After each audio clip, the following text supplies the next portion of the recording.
Hi friends! ఈరోజు మనం తమిళ్ లాంగ్వేజ్‌లో 2024లో ఒక మంచి యాక్షన్ అండ్ ఫ్యామిలీ డ్రామా కాన్సెప్ట్‌తో వచ్చిన 'రజాకిలి' మూవీ స్టోరీ డిస్కస్ చేసుకోబోతున్నాం. ఇలాగే మీకింకా ఏ మూవీ స్టోరీ అని ఎక్స్‌ప్లనేషన్ కావాలి అంటే ఆ మూవీ నేమ్ అనేది కామెంట్ బాక్స్‌లో కామెంట్ చేయండి. ఇంకా ఏమాత్రం ఆలస్యం చేయకుండా మూవీలోకి వెళ్ళిపోదాం. మూవీ స్టార్ట్ అవ్వగానే మన మూవీలో మెయిన్ క్యారెక్టర్ అయిన ఆనంద్ అనే వ్యక్తిని చూపిస్తారు. అయితే ఆనంద్ ఒక ఎన్‌జీఓ రన్ చేస్తూ తన పూర్తి సమయాన్ని అక్కడ ఉండే మెంటల్లీ, ఫిజికల్లీ ఛాలెంజ్డ్ వ్యక్తులతో గడుపుతూ వారి అవసరాలు తీరుస్తూ సంతోషంగా ఉండేలా చూసుకుంటూ ఉంటాడు. ఆనంద్‌కి వారితో సమయాన్ని గడపడం అంటే చాలా ఇష్టం ఉంటుంది. ఇలా ఉండగా ఒకరోజు ఆనంద్ తన జీప్‌లో వెళ్తూ ఉండగా ఒక ప్లేస్‌లో రోడ్డు పక్కన ఉన్న చెత్త కుండీ దగ్గర ఒక మతిస్థిమితం సరిగ్గా లేని వ్యక్తి ఆకలితో చెత్త కుండీలో పడేసిన చెడిపోయిన ఆహారం తీసుకుంటూ ఉంటాడు. అది చూసిన ఆనంద్ అక్కడికి వచ్చి ఆ వ్యక్తికి హెల్ప్ చేయాలి అనుకుంటాడు. అయితే ఆ వ్యక్తి ఆనంద్‌ని చూసి తన ఫుడ్ తీసుకోవడానికి వచ్చాడు అనుకుని తన ఫుడ్‌ని పక్కనే దాచిపెట్టుకొని ఒక కర్రతో ఆనంద్‌ని కొట్టడానికి వస్తాడు. తన పరిస్థితి అర్థమైన ఆనంద్ ఆ వ్యక్తిని ఎన్‌జీఓకి తీసుకెళ్ళాలి అని తను తినడానికి మంచి ఫుడ్ చూపించి తనని జీప్‌లో ఎక్కించుకొని ఆ వ్యక్తిని తన ఎన్‌జీఓకి తీసుకెళ్ళి తనకి హెయిర్ కట్ చేసి స్నానం చేయించి నీట్‌గా రెడీ చేసి తినడానికి మంచి ఫుడ్ పెట్టి జాగ్రత్తగా చూసుకోవడం స్టార్ట్ చేస్తాడు. అయితే ఆ వ్యక్తి దగ్గర ఒక బ్యాగ్ ఉంటుంది. ఆ బ్యాగ్‌ని తను ఎవ్వరు అడిగినా సరే ఎవ్వరికీ ఇవ్వడు. దాంతో ఆనంద్ కూడా తన దగ్గర ఉన్న బ్యాగ్‌ని తనకి ఇవ్వమని చెప్పి ఫోర్స్ చేయడు. సీన్ కట్ చేస్తే ఒక రోజు రాత్రి ఆనంద్ ఎన్‌జీఓలో ఉండే అందరూ నిద్రపోయారా లేదా అని వారి రూమ్స్‌లోకి వెళ్ళి చూసి అందరూ నిద్రపోతూ ఉండడంతో అక్కడి నుండి తిరిగి వెళ్ళబోతూ ఆ వ్యక్తి పక్కనే ఉన్న బ్యాగ్‌ని చూసి అసలు తను ఈ బ్యాగ్‌ని ఎవ్వరికీ ఎందుకు ఇవ్వటం లేదు, అసలు ఇందులో ఏముందో చూడాలి అని ఆ బ్యాగ్ తీసుకుని ఓపెన్ చేసి చూడగా అందులో దేవుడి ఫోటోతో పాటు ఒక డైరీ కూడా ఉంటుంది. దాంతో ఆనంద్ ఆ డైరీ ఓపెన్ చేయగా ఆ వ్యక్తి పేరు మురుగప్పన్ మొదటి పేజీలో ఉంటుంది. అలా డైరీలోని మొదటి పేజీ చదివిన ఆనంద్‌కి మురుగప్పన్ గురించి తెలిసి మైండ్ బ్లాక్ అవుతుంది. ఎందుకంటే మురుగప్పన్ ఒక కోటీశ్వరుడు. కానీ ఇప్పుడు తను ఇలా మతిస్థిమితం లేని బెగ్గర్‌గా ఎందుకు మారాడో అర్థం కాదు. అందుకే మురుగప్పన్ గురించి తెలుసుకోవాలి అని డైరీ చదవడం స్టార్ట్ చేస్తాడు. ఇక్కడే మూవీ స్టోరీ ఫ్లాష్ బ్యాక్‌లోకి వెళ్తుంది. సీన్ కట్ చేస్తే మురుగప్పన్ ఒక కోటీశ్వరుడు. తన పేరు మీద అన్ని సిటీస్‌లో వేరు వేరు బిజినెస్‌లు చేస్తూ అధిక మొత్తంలో డబ్బు సంపాదిస్తూ ఉంటాడు. అంతేకాక తనకి ఉన్న డబ్బు బలం వల్ల పాలిటిక్స్‌లో చాలామంది మినిస్టర్స్‌తో టచ్‌లో ఉంటూ తన బిజినెస్‌కి ఎలాంటి ప్రాబ్లం రాకుండా చూసుకుంటూ ఉంటాడు. అయితే మురుగప్పన్ తన జీవితంలో ఒక్కరి వల్ల తప్ప ఎలాంటి ప్రాబ్లమ్స్ లేకుండా చాలా సంతోషంగా ఉంటాడు. ఇంకా మురుగప్పన్‌కి ఉన్న ఆ ఒకే ఒక్క ప్రాబ్లం ఏంటంటే తన భార్య సుజాత. నిజానికి మురుగప్పన్‌కి తన భార్య ప్రాబ్లం కాదు. తన భార్యకి ఉన్న తన మీద ఉన్న అనుమానం అనే జబ్బే ప్రాబ్లం. అసలు సుజాతకి ఉన్న ఆ అనుమానం ఏంటంటే తన భర్త బాగా డబ్బులు సంపాదిస్తున్న కోటీశ్వరుడు కాబట్టి మురుగప్పన్ తనకి తెలియకుండా వేరే అందమైన మహిళలతో అఫైర్ పెట్టుకొని తనకి తెలియకుండా మోసం చేస్తున్నాడు అని. అందుకే సుజాత ప్రతి చిన్న విషయానికి మురుగప్పన్ని అనుమానిస్తూ తనపై సీరియస్ అయ్యి గొడవ పడుతూ ఉంటుంది. ఇంకా సుజాత గురించి అర్థమైన మురుగప్పన్ తను ఎలాంటి తప్పు చేయకపోయినా సరే తన భార్య తన మీద అనుమానపడి ఎందుకు గొడవ పడుతుంది అని ఫీల్ అవుతూ అడ్జస్ట్ అవుతూ ఉంటాడు. ఇలా ఉండగా ఒకరోజు మురుగప్పన్ ఇంట్లోకి పనివారిగా ఒక వంట మనిషి మహిళని అలాగే ఇద్దరు పనివారిని తీసుకుని వస్తాడు. సుజాత ఆ పని మనిషిని చూసి తను తనకంటే అందంగా ఉంది అని తన దగ్గరికి వెళ్ళి నువ్వు నా భర్తకి దూరంగా ఉండాలి, నువ్వు ఇంట్లో పని మాత్రమే చెయ్యాలి, ఒకవేళ నా భర్తనే నీ దగ్గరికి వచ్చి మాట్లాడినా సరే తనతో నువ్వు క్లోజ్గా మాట్లాడకూడదు అని చెప్పి వార్నింగ్ ఇస్తుంది. అదంతా విన్న ఆ పని మనిషికి సుజాత తన భర్త గురించి ఎందుకు ఇలా తప్పుగా అనుకుంటుందో అర్థం కాదు. నిజానికి సుజాత చాలా మంచిది, కానీ ఆ అనుమానం అనే జబ్బు మాత్రం ఉంటుంది. నెక్స్ట్ సీన్లో మురుగప్పన్ కొత్తగా టెక్స్టైల్ బిజినెస్ కూడా స్టార్ట్ చేస్తాడు. అలా టెక్స్టైల్లో వర్క్ చేయడానికి 300 మంది మహిళల్ని పనిలోకి తీసుకుంటాడు. అయితే ఒకరోజు సుజాత ఆ టెక్స్టైల్ బిజినెస్ చూడడానికి షాప్కి రాగా అదే టైంకే అక్కడ పనిచేసే మీరా అనే మహిళ అక్కడి అద్దంలో చూసుకుంటూ శారీ సర్దుకుంటూ రెడీ అవుతూ ఉంటుంది. అది చూసిన సుజాత మీరా తనకంటే అందంగా ఉండడం చూసి మీరా తన భర్తని ట్రాప్ చేయడానికే ఇంత అందంగా రెడీ అవుతుంది అనుకుని కోపంతో తన దగ్గరికి వెళ్ళి నువ్వు ఇక్కడికి పని చేయడానికి వస్తున్నావా లేక మగాళ్ళని నీ అందంతో ట్రాప్ చేయడానికి వస్తున్నావా అని మీరాని పనిలో నుండి తీసేసి అక్కడి నుండి వెళ్ళిపోమ్మంటుంది. దాంతో మీరా చాలా బాధపడి తను ఎలాంటి తప్పు చేయకపోయినా సరే తనని పనిలో నుండి తీసేసినందుకు చాలా ఫీల్ అయ్యి తన భర్తతో అదే విషయం చెప్పగా అది విన్న మీరా భర్త ఒకసారి మురుగప్పన్ని కలిసి మాట్లాడాలని అలా మురుగప్పన్ని కలిసి జరిగిందంతా చెప్తారు. అది విన్న మురుగప్పన్కి తన భార్యకి ఉన్న అనుమానం జబ్బు గురించి తెలుసు కాబట్టి ఇలా చేసినందుకు నా భార్య గురించి మీరు తప్పుగా అనుకోకండి, ప్రతి భార్యకి తన భర్త మీద ఎంతో కొంత అనుమానం ఉంటుంది కదా అని చెప్పి ఇక మీదట మీరు పనిలోకి రాకపోయినా సరే అన్నీ సర్దుకునేదాకా మీ జీతం మీ ఇంటికే పంపుతాను అని వారితో చెప్తాడు. అది విన్న మీరా మురుగప్పన్ మంచితనానికి ఫ్లాట్ అవుతుంది. ఇంత మంచి మనిషికి అలాంటి భార్య దొరికిందని ఫీల్ అయ్యి మురుగప్పన్ మీద మరింత గౌరవం పెరుగుతుంది. సీన్ కట్ చేస్తే అదే రోజు రాత్రి మీరా నిద్రపోతున్నప్పుడు కూడా మురుగప్పన్ మంచివాడు అని తన గురించే ఆలోచిస్తూ నిద్రలో మురుగప్పన్ పేరే తలుచుకుంటూ ఉంటుంది. అది చూసిన మీరా భర్తకి మీరా మురుగప్పన్ని ఇష్టపడుతుందని అర్థం చేసుకుని మరుసటి రోజు మురుగప్పన్ని కలిసి జరిగిందంతా చెప్పి, మీరు నా భార్యని పెళ్లి చేసుకోండి, నా భార్యకి నేను ఎలాగూ మంచి జీవితం ఇవ్వలేకపోతున్నా, కనీసం ఇలా తన కోరికనైనా తీరుస్తాను, నా భార్య కూడా మిమ్మల్ని ఇష్టపడుతుంది అనగా అది విన్న మురుగప్పన్ షాక్ అయ్యి కోపంతో, అసలు నువ్వేం మాట్లాడుతున్నావో తెలుసా, ఇది నీ భార్య వింటే అంతే అనగా దానికి తను, నా భార్య ఆల్రెడీ బయట మీ సమాధానం కోసం వెయిట్ చేస్తుంది అని లోపలికి పిలుస్తాడు. మురుగప్పన్ మీరా కళ్ళలో తనపై ఉన్న ప్రేమని చూస్తాడు. అయితే తనని పెళ్లి చేసుకోవడానికి తనకి ఆలోచించుకోవడానికి టైం కావాలి అంటాడు. తర్వాత మురుగప్పన్ తన పర్సనల్ జ్యోతిష్యుడిని కలిసి అదే విషయం చెప్పగా వారిద్దరి జాతకాలు చూసిన జ్యోతిష్యుడు, నువ్వు ఈ అమ్మాయిని రెండో పెళ్లి చేసుకోవడం వల్ల నీ అదృష్టం డబల్ అవుతుంది, సంపాదన డబల్ అవుతుంది అని చెప్పడంతో అది విన్న మురుగప్పన్ చాలా హ్యాపీగా ఫీల్ అయ్యి మరుసటి రోజే మీరాని సీక్రెట్గా పెళ్లి చేసుకుంటాడు. తర్వాత ఈ విషయం కలుస్తా మురుగప్పన్ భార్య సుజాతకి తెలిసి తన అనుమానమే నిజమైందని కోపంతో రగిలిపోతుంది. ఇంకా ఈ విషయం తెలిసిన సుజాత తరపు ఫ్యామిలీ వాళ్ళు వచ్చి సుజాతని కలిసి, నీ భర్త రెండో పెళ్లి చేసుకుని నీకు సవతిని తీసుకుని వచ్చాడు, అందుకే నువ్వు ఇంకా నీ భర్తని వదిలేసి మన ఇంటికి వచ్చేయి అని చెప్తారు. అదంతా విన్న సుజాత, నా భర్త ఇలాంటి పని ఏదో ఒక రోజు చేస్తాడు అని నాకు ముందు నుండే తెలుసు, ఎందుకంటే నా భర్త తరపు ఫ్యామిలీలో మగవాళ్ళు అందరూ ఇలా 2-3 పెళ్లిళ్ళు చేసుకున్న వాళ్ళే, ఇప్పుడు నా భర్త ఇలా చేయడం నాకేం ఆశ్చర్యంగా ఏమీ లేదు అని తన భర్తతో పాటే తను ఉంటానని చెప్తుంది. సీన్ కట్ చేస్తే అలా కొన్ని రోజులు గడిచిపోతాయి. ఒకరోజు ఝాన్సీ అనే మహిళ మురుగప్పన్ని కలిసేందుకు తన మనుషులతో పాటు వస్తుంది. తను తెచ్చిన బ్యాగ్స్లో 20 కోట్ల డబ్బు ఉంటుంది.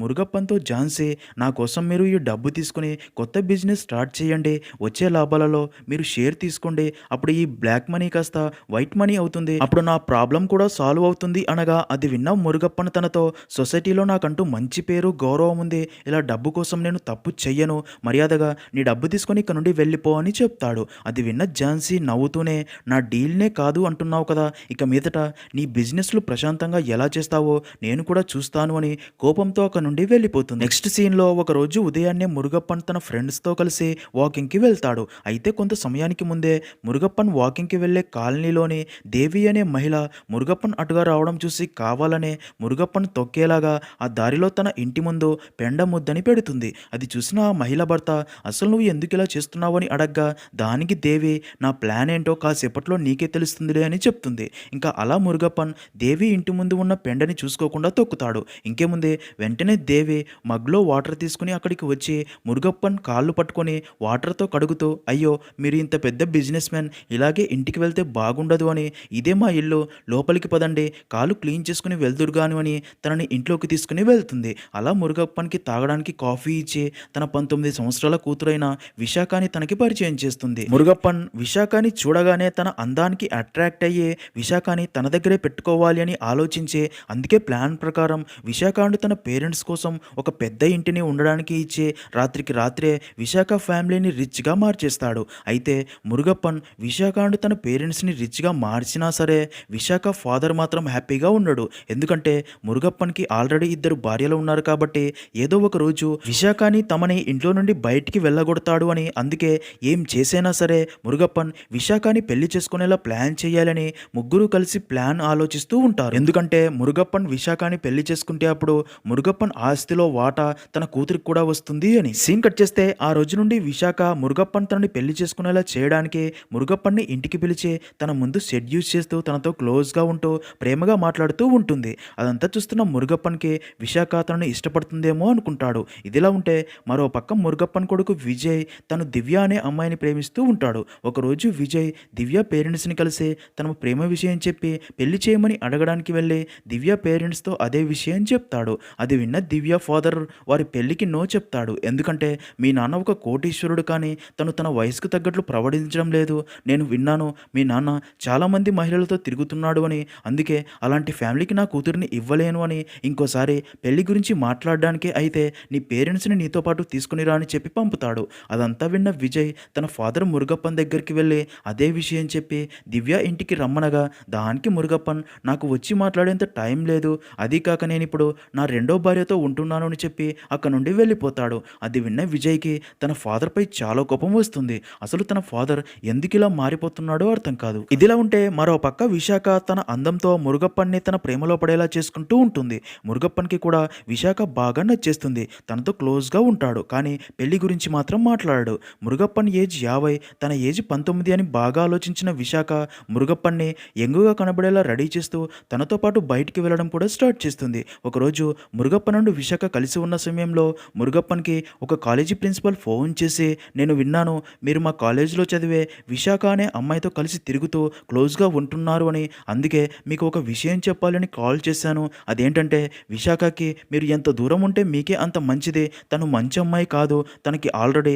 చాలామంది బాయ్ ఫ్రెండ్స్ ఉన్నారని నేను విన్నానని" చెప్పగా అది విన్న మురుగప్పన్ ప్రిన్సిపల్ మాటలు నమ్మకుండా కోపంతో, "నేను తను ఎలాంటిది అని మీకు కాల్ చేసి అడిగానా? ఇంకోసారి ఇలా కాల్ చేసి చెప్తే బాగుండదు" అని తిట్టి కాల్ కట్ చేస్తాడు. తర్వాత మురుగప్పన్ తన పర్సనల్ జ్యోతిష్యుడిని కలిసి తనకి విశాఖ గురించి చెప్పి తనని పెళ్లి చేసుకోవాలి అనుకుంటున్నా అని చెప్పగా అది విన్న జ్యోతిష్యుడు మురుగప్పన్కి ఎలాంటి సమాధానం చెప్పకుండా సైలెంట్గా ఉండిపోతాడు. ఇంకా జ్యోతిష్యుని మొహం చూసిన మురుగప్పన్కి తను ఏం చెప్పాలి అనుకుంటున్నాడో అర్థమయ్యే, "మీరు సమాధానం చెప్పాల్సిన పని లేదు గురువు గారు, మీ సమాధానం నాకు అర్థమైందని" అక్కడి నుండి వెళ్ళిపోతాడు. మురుగప్పన్ వెళ్ళిపోయాక జ్యోతిష్యుడు తన మనసులో మురుగప్పన్ ఇప్పుడు ఎవరి మాటలు వినే స్థితిలో లేడు.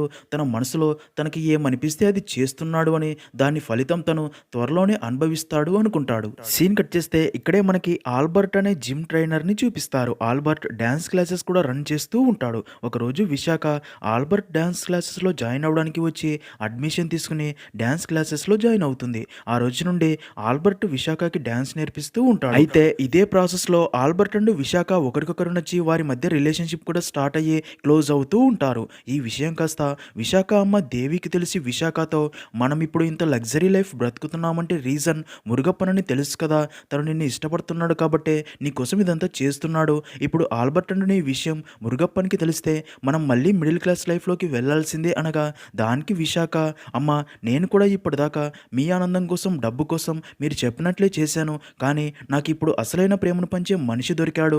తను లేకుండా నేను ఉండలేను. కొంచెం నా సంతోషం గురించి కూడా ఒకసారి ఆలోచించండి" అని చెప్తుంది. అయినా కానీ తన అమ్మ ఆల్బర్ట్ని వదిలేయమని చెప్పడంతో విశాఖ బాగా ఆలోచించి ఒకరోజు విశాఖ అండ్ ఆల్బర్ట్ సీక్రెట్గా పెళ్లి చేసుకుంటారు. ఈ విషయం కాస్త విశాఖ అమ్మ దేవికి తెలిసి వెంటనే మురుగప్పన్కి ఫోన్ చేసి విశాఖ తమకి కూడా చెప్పకుండా ఆల్బర్ట్ అనే వ్యక్తిని సీక్రెట్గా పెళ్లి చేసుకుంది అని చెప్తుంది. ఇదిలా ఉంటే మరో పక్క పోలీసులు ఆల్బర్ట్ని అరెస్ట్ చేసి పోలీస్ స్టేషన్కి తీసుకెళ్తారు. విశాఖ కూడా తనతో పాటే ఉంటుంది. ఇక్కడే మనకు తెలిసే ఒక విషయం ఏంటంటే ఆల్బర్ట్ మంచివాడు కాదు అని, ఇప్పటికే ఆల్బర్ట్ డబ్బు కోసం చాలామంది అమ్మాయిల్ని ప్రేమ పేరుతో మోసం చేశాడు అని, వారి నుండి అధిక మొత్తంలో డబ్బు లాక్కున్నాడు అని, అలా ఆల్బర్ట్ మోసం చేసిన మహిళల్లోని ఒక మహిళ భర్త ఆల్బర్ట్ మీద ఇప్పుడు పోలీస్ స్టేషన్లో కంప్లైంట్ ఇచ్చి అరెస్ట్ చేయించి ఉంటాడు అని. అయితే ఆ కంప్లైంట్ ఇచ్చిన వ్యక్తి ఆల్బర్ట్తో, "నిన్ను వదిలేయాలి అంటే, కంప్లైంట్ వెనక్కి తీసుకోవాలి అంటే నాకు 15 లక్షలు ఇవ్వాలి" అని డిమాండ్ చేస్తాడు. ఇంకా ఈ విషయం కాస్త మురుగప్పన్కి తెలిసి తన బాడీ గార్డ్స్ని పోలీస్ స్టేషన్కి పంపి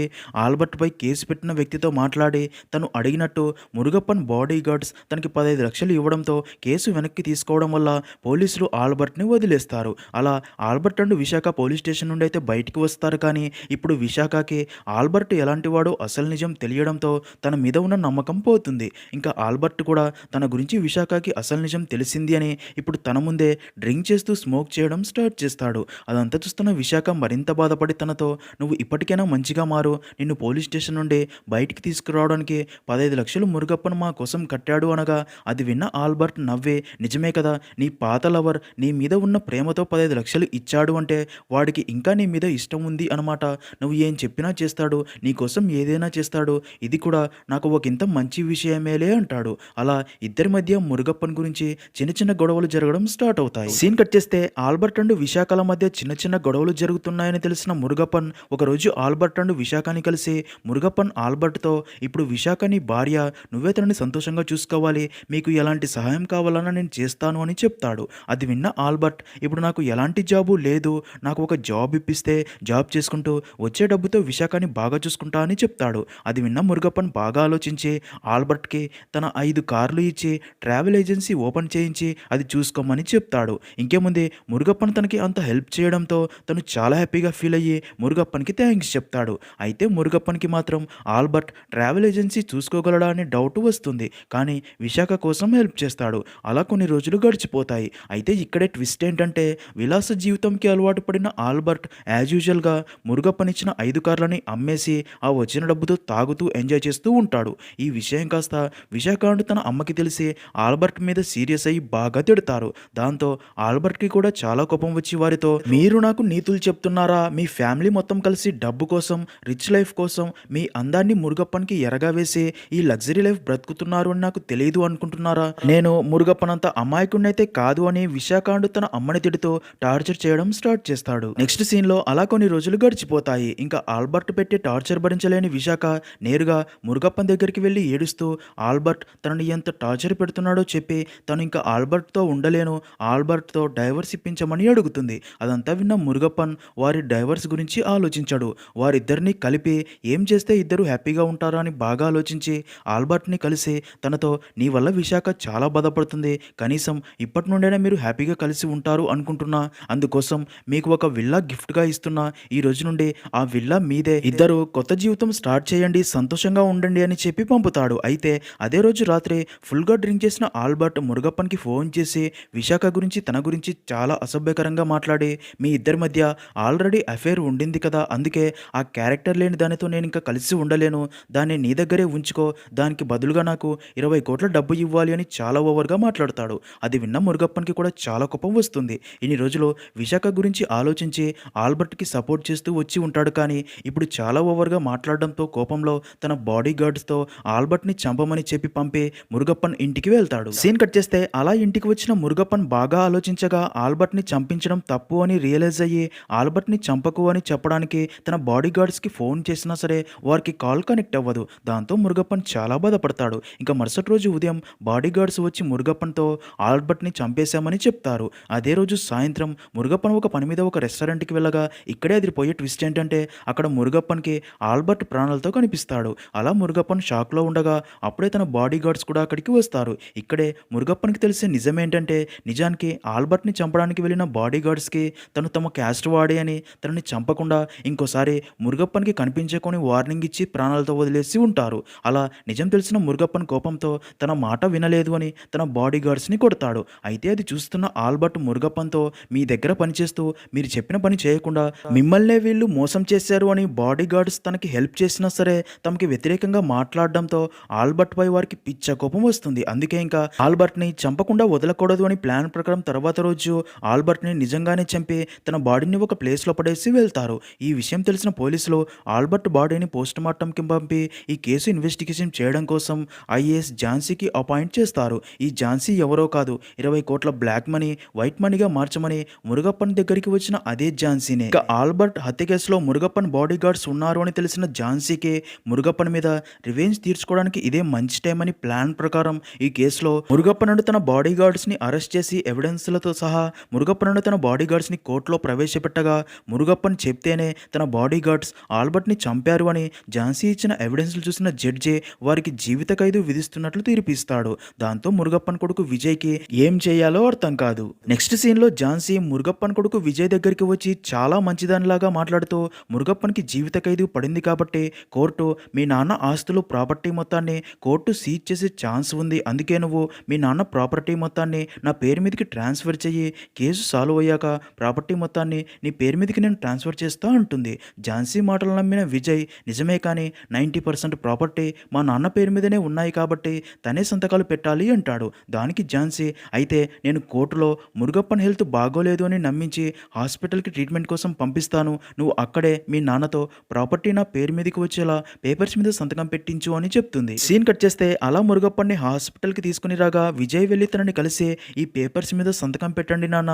ఈ కేసు ప్రాబ్లం సాల్వ్ అయ్యాక ప్రాపర్టీ మళ్ళీ మీ పేరు మీదకి ట్రాన్స్ఫర్ చేస్తాను. ఇదంతా మన సేఫ్టీ కోసమే" అని చెప్పగా విజయ్ మాటలు నమ్మిన మురుగప్పన్ ఏం ఆలోచించకుండా సంతకం పెడతాడు. అయితే ఇక్కడే అదిరిపోయే ట్విస్ట్ ఏంటంటే సంతకం పెట్టగానే విజయ్ కోపంతో తన ఫాదర్ గొంతు పట్టుకొని, "నీకు ఈ వయసులో కూడా అమ్మాయిలతో సరసాలు కావాలా? నువ్వు చేసే పని వల్ల నేను ప్రాణంగా ప్రేమించే అమ్మాయి నాకు దూరం అయ్యింది. నీ ప్రాపర్టీ మొత్తం నా పేరు మీదకి ఎప్పుడు వస్తుందా అని ఎన్నో రోజులుగా ఎదురు చూశాను. ఇప్పుడు ఆ టైం వచ్చింది" అని అక్కడి డాక్టర్కి డబ్బు ఇచ్చి తన ఫాదర్ని చంపమని చెప్పి వెళ్ళిపోతాడు. అయితే మురుగప్పన్ వల్ల ఆ డాక్టర్ కూడా సహాయం పొంది ఉండడంతో తనని చంపకుండా తను అక్కడ నుండి పారిపోవడానికి హెల్ప్ చేస్తాడు. అలా మురుగప్పన్ అక్కడ నుండి పారిపోతాడు. మరో పక్క ఝాన్సీ విజయ్కి ఫోన్ చేసి ప్రాపర్టీ మొత్తం నా పేరు మీదకి ట్రాన్స్ఫర్ అయ్యేలా సంతకం పెట్టించావా అని అడగ్గా ఇక్కడే అది పోయే ట్విస్ట్ ఏంటంటే విజయ్ నవ్వే నేను మరీ అంత పిచ్చోర్లా కనిపిస్తున్నానా నీకు ప్రాపర్టీ మొత్తం నీ పేరు మీదకి ట్రాన్స్ఫర్ చేయడానికి అని నాకు నా లాయర్స్ టీం ఉంది అంతా తెలుసుకుని ప్రాపర్టీ మొత్తం నా పేరు మీదకి మార్చుకున్నాను అని చెప్పడంతో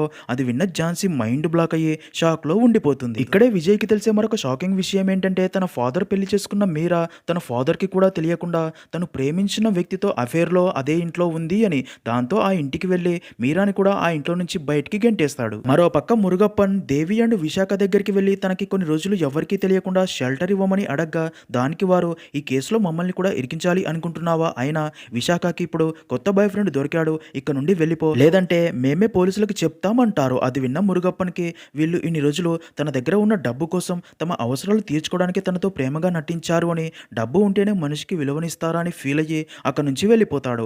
అలా తన లైఫ్లో జరుగుతున్నదంతా మురుగప్పన్ డైరీలో రాసుకుంటూ పోలీసుల నుండి తప్పించుకొని తిరుగుతూ అలా కొంతకాలం గడిచిపోతుంది. అయితే మురుగప్పన్ దగ్గర డబ్బులు కూడా అయిపోవడంతో ఆకలితో అలా బెగ్గర్గా మారి అలా తయారై ఉంటాడు. ఇంకా మురుగప్పన్ బాడీ గార్డ్స్ ఇప్పటికి కూడా జైల్లోనే ఉంటారు. వారి కోసం గవర్నమెంట్ ఒక లాయర్ని హైర్ చేస్తుంది. లాయర్ వారితో మాట్లాడిన తర్వాత లాయర్కి తెలిసే షాకింగ్ విషయం ఏంటంటే నిజానికి ఆ రోజు బాడీ గార్డ్స్ ఆల్బర్ట్ని చంపాలి అని తనని పట్టుకొని బాగా కొడతారు. అయితే బాగా ఆలోచించి తనని చంపడం తప్పు అని తనకి వార్నింగ్ ఇచ్చి మళ్ళీ వదిలేస్తారు. అయితే అలా వెళ్తున్న ఆల్బర్ట్ని కొంతమంది కారులో వచ్చి ఆల్బర్ట్ని బలవంతంగా కారులో ఎక్కించుకొని బాగా కొట్టి తనకి ఒక వీడియో చూపిస్తారు. ఆ వీడియోలో ఒక మహిళ సూసైడ్ చేసుకుని ఉంటుంది. నిజానికి ఆల్బర్ట్ పాత లవరే ఈ మహిళ. ఆల్బర్ట్ తనని ట్రాప్ చేసి ప్రేమ పేరుతో తనతో ఇంటిమేట్ అయ్యి అది వీడియో రికార్డ్ చేసి ఆ అమ్మాయికి పెళ్ళయ్యాక ఇప్పుడు ఆ వీడియో తన భర్తకి చూపించకుండా ఉండాలి అంటే డబ్బు ఇవ్వాలి అని బ్లాక్మెయిల్ చేస్తూ ఉంటాడు. చాలాసార్లు డబ్బు ఇచ్చిన మహిళ ఇంకా టార్చర్ భరించలేక చనిపోయి ఉంటుంది. ఈ నిజం తెలుసుకున్న ఆ మహిళ భర్త అండు అన్నలే ఇప్పుడు ఆల్బర్ట్ని బాగా కొట్టి చంపబోగా ఆల్బర్ట్ వారి నుండి తప్పించుకోవాలని కారులో నుండి బయటికి దూకడంతో లోయలో పడి చనిపోయి ఉంటాడు. అదంతా కారు కెమెరాలో రికార్డ్ అయి ఉంటుంది. అయితే ఇదంతా ఇన్వెస్టిగేషన్లో అప్పుడే ఝాన్సీకి తెలిసినా సరే మురుగప్పన్ని ఈ కేసులో ఇరికించాలి అని రివెంజ్ తీర్చుకోవాలి అని తనని ఈ కేసులో ఇరికించి ఉంటుంది. ఇంకా స్టోరీ ప్రజెంట్లో లాయర్ ఆ ఎవిడెన్స్లని జడ్జికి చూపించడంతో మురుగప్పనండు తన బాడీ గార్డ్స్ నిర్దోషులుగా తీర్పుని ఇస్తాడు. ఇంకా అలా ఇన్వెస్టిగేషన్లోని నిజాలన్నీ దాచినందుకు జడ్జి ఝాన్సీ కూడా శిక్ష విధిస్తాడు. అయితే లాయర్ కేసు గురించి చెప్పిందంతా ఆనంద్ అలా టీవీలో చూస్తాడు. ఈ ఇన్సిడెంట్ జరిగి ఇప్పటికీ 2 సంవత్సరాలై ఉంటుంది. ఇంకా మురుగప్పన్ ఇప్పుడు మెంటల్లీ వీక్ అండ్ ఆల్మోస్ట్ పిచ్చివాడిలా తయారై ఉంటాడు. తర్వాత ఆనంద్ మురుగప్పన్ని తీసుకుని తన కొడుకు విజయ్ ఇంటికి తీసుకెళ్లి అప్పజెప్పబోగా విజయ్ తనని చూసి తన ఫాదర్ తన దగ్గర ఉంచుకోను అని మా నాన్న చేసిన తప్పుడు పనులకి తగిన శిక్ష పడింది ఇలాంటి తండ్రి నాకు వద్దు అని ఇంట్లో నుండి మురుగప్పన్ని బయటికి గెంటేస్తాడు. అక్కడ జరిగేది ఏమీ అర్థం కాని మురుగప్పన్ నవ్వుతూ ఉంటాడు. అప్పుడే అక్కడికి మురుగప్పన్ భార్య సుజాత కూడా వస్తుంది. విజయ్ సుజాతని కూడా ఇంట్లో నుండి బయటికి పంపించేసి ఉంటాడు. తన భర్త పరిస్థితి చూసి సుజాత కూడా చాలా ఎమోషనల్ అవ్వగా ఇంకా ఆనంద్ మురుగప్పన్ నుండి సుజాతకి ఎవరూ లేరు అని మురుగప్పన్ సంపాదించిన డబ్బు కోసమే తన కొడుకు తప్ప తన కోసం కాదు అని వారిని తీసుకెళ్లి తన ఎన్జిఓలో జాయిన్ చేసుకుంటాడు. అలా ఆనంద్ మురుగప్పన్ డైరీ చివరి పేజీలో మురుగప్పన్ కథ వల్ల మనందరం తెలుసుకోవాల్సింది ఏంటంటే మనం లైఫ్లో ఎంత డబ్బు సంపాదించినా సక్సెస్ అయినా సరే క్రమశిక్షణ తమ కంట్రోల్ లేకుండా విచ్చలవిడిగా ప్రవర్తిస్తే చివరికి ఏదో ఒక రోజు మురుగప్పన్ లాగే అవుతారు అని రాస్తాడు. అలా అక్కడితో మూవీ అనేది ఎండ్ అవుతుంది.